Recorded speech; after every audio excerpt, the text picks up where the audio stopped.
Mr. Poe for 5 minutes. Olson, I'm sorry.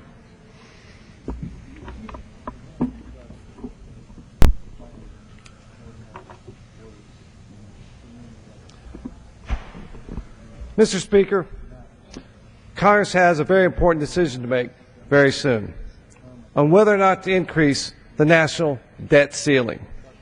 Today, our national debt ceiling is a staggering $14.3 trillion, and the President is seeking a $2.2 trillion increase in our debt limit. An increase to our nation's debt ceiling that is not accompanied by equal or larger spending reductions would be reckless and arrogant. Speaker Boehner was right when he said, and I quote, "It's true that allowing America to default would be irresponsible, but it would be more irresponsible to raise the debt ceiling without simultaneously taking dramatic steps to reduce spending and reform the budget process."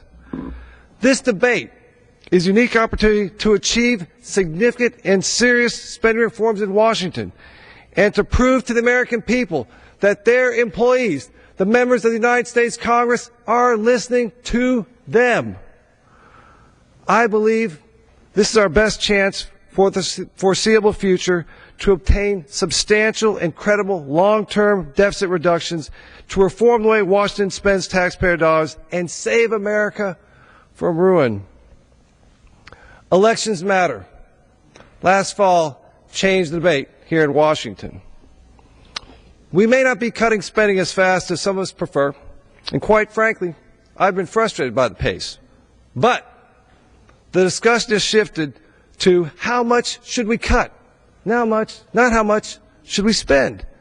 This distinction is critical to getting our nation's fiscal house in order, and one that has been driven by conservatives in the House.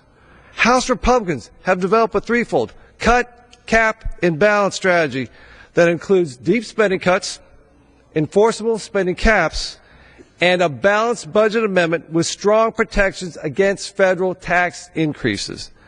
These proposals will ensure that the federal government adheres to the same parameters that families and businesses live with every single day.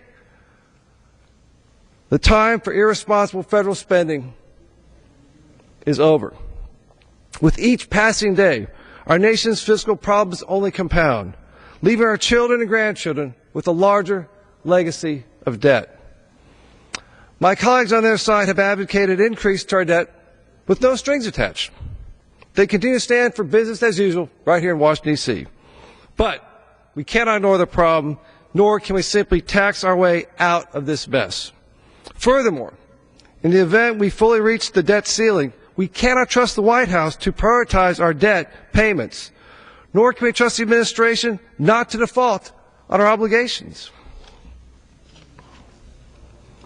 The American people must remember that if we default on our debt, the executive branch would have full control over what programs get cut, not Congress. Mr. Speaker, the only resolution to this problem is to secure trillions in spending cuts, put our nation on a solid fiscal path to financial sanity, and ensure a strong and prosperous future for our children and our grandchildren. I yield back. The chair recognizes the gentleman.